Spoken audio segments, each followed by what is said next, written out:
Welcome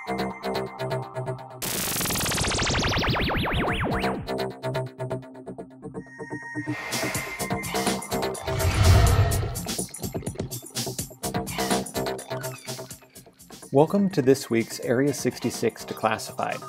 In this episode, I'm going to walk you through how to change some first-class settings, including the location of quoted content when you reply to a message, and I'm going to show you how to change the picture that is seen when you email somebody. For the second half of Area 66 Declassified, we're going to have actually a classic episode, and this comes from episode 15, where Dr. Lindgren is going to show you all about using stationery in first class.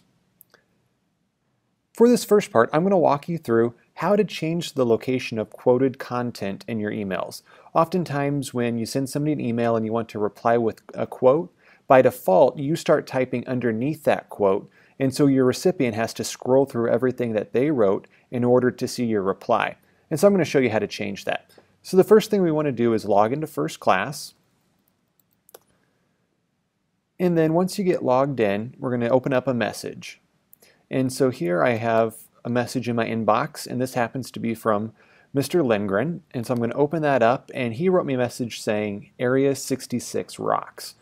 Now by default, if I go up and I go to reply with quote, notice that when I start typing, that my reply to him is underneath his quote. So if he were to just open this up and maybe his screen is kind of smaller like mine is, he wouldn't be able to see this without scrolling down, and so it just is kind of an added step that we don't need to have in there. In order to fix that, what we want to do is we want to come up to the first class menu and select Preferences. When you get into your preferences, we're going to come over here to Messaging, and then under Messaging there is a tab here called Initial Content. When you click Initial Content, it says Cursor Placement in Reply. And then instead of default, we want to have the cursor placed before the quote. And what that's going to do is when we place it by default, that cursor is going to show up before the quote and we can just start typing. And so I'm going to go ahead and I'm going to hit apply and OK.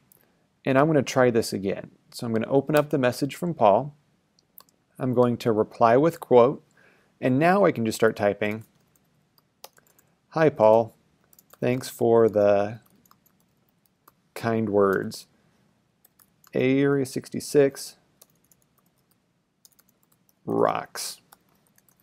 And if I scroll down, now I can see his quote. And so this kind of lets me put the message in context a little bit more. I can see my reply first when he gets it, and I can scroll down and we can kind of see the context of the message that I was replying to. So something little, but something that really helps out if you're sending a lot of emails where you're quoting replies, especially if you have a chain of emails going and you might have 5 or 6 replies back and forth. Having to scroll through that whole long list to see the new content kind of gets frustrating for people. So once again, all I did was come up here to First Class, Preferences, Messaging, Initial Content, and then where it says Cursor Placement in Reply, make sure it says before the quote. Now the second question I get a lot is, when I send an email to somebody, I get a little icon that shows up next to my name. And so for a while I had a little graph, for a stock market. Now when I send an email, if I look for my sent emails here, I have a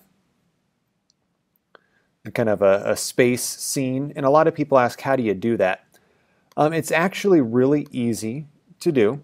Back in Preferences, still under this Messaging tab, what we want to do is we want to come over here to where it says Mail Rules, and we're actually going to go to Mailbox Rules. Now once I click that, this is where you can go to set up any mail rules that you may want. Maybe you want to have a message forwarded, maybe you want to, if it's from a certain person, you can change a message to a different color. But we're going to take a look here, and I have a rule right here we'll take a look at, and it's an icon rule. And so what I have here is the name, and I just called it icon. If, always, so no matter what, then I want to set the icon to my own custom icon. And so the way that I'm going to go through and do that, I'm going to click New Send Rule, and then I'm going to call this icon. If, always, Then, and I'm going to choose Set Icon. And so there it goes. These are all the different icons that I have a choice. And I can pick any of these to be the icon. And whenever I send anybody a message, that's the icon that they're going to see. And so I can come down here and notice I can choose airplanes or dollar signs.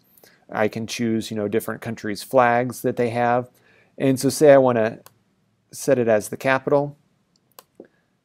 If I hit save, now when I send a message, I'm going to have that capital be the icon that shows up in the inbox of whoever I'm sending it to. The other thing with icons that I want to show you here is you can customize the icon settings on your first class desktop. And if you notice, I changed my mailbox icon to an astronaut, my conferences folder to kind of a map, my WEA folder to kind of the United Nations. And to do that, it's also very simple. What you want to do is right click or control click on the icon you'd like to change. Go to Get Info. And then up here, all you need to do is click on that and you get your list of icons. And if I wanted to change that to the Capitol building, I just click the Capitol building, click OK, and now that icon is updated. Now let's hear from Dr. Lindgren about how to use stationery in first class. Okay, now what we're going to want to do is show you another first class tip, something that you may not be aware of in first class.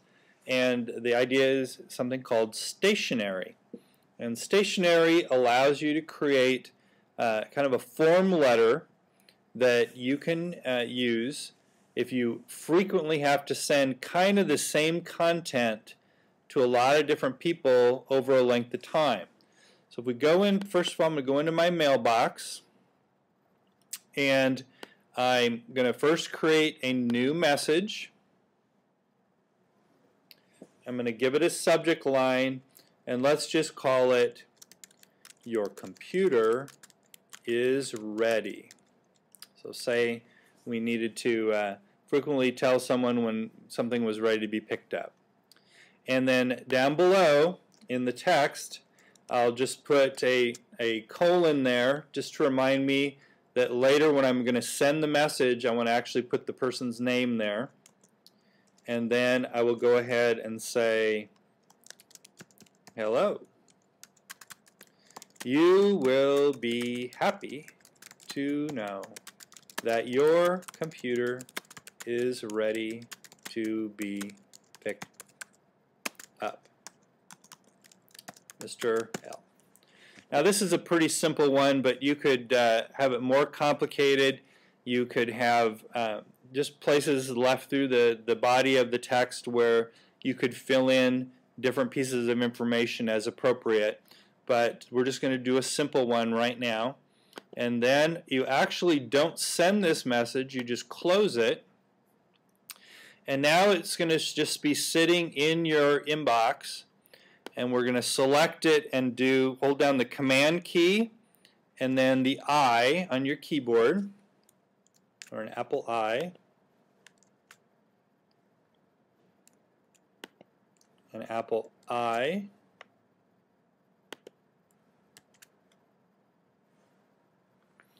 Well, if the Apple I doesn't work, you can always go to File and Get Info. That worked. And you can have the message there. And down in the bottom, there's a series of check boxes, and the one we want to click on is Stationery. And then we'll close it. Now, if you have a split screen of like on your left-hand side where you have a place for folders, it will actually jump over there, or else it'll just stay in your inbox if you don't have a split screen for your inbox. And we can go over to it, and one more time we're going to do the Get Info, File, Get Info. And we're just in the name, we're going to put the same thing. Your computer is ready. So that when we close it up, you'll be able to tell what it is. Now, if you come back later and you want to send someone an email that says your computer is ready, you simply double click on it, and it will open up an email, fresh email. You can send it to someone. Send it to Lynn here. And then down here I'm going to address it to her. And then all the other information is already automatically put in. So I can send that to her. Then if I had to do it to someone else, send the same message to someone else, I could just open it up, and then I could address it to Eric Clark.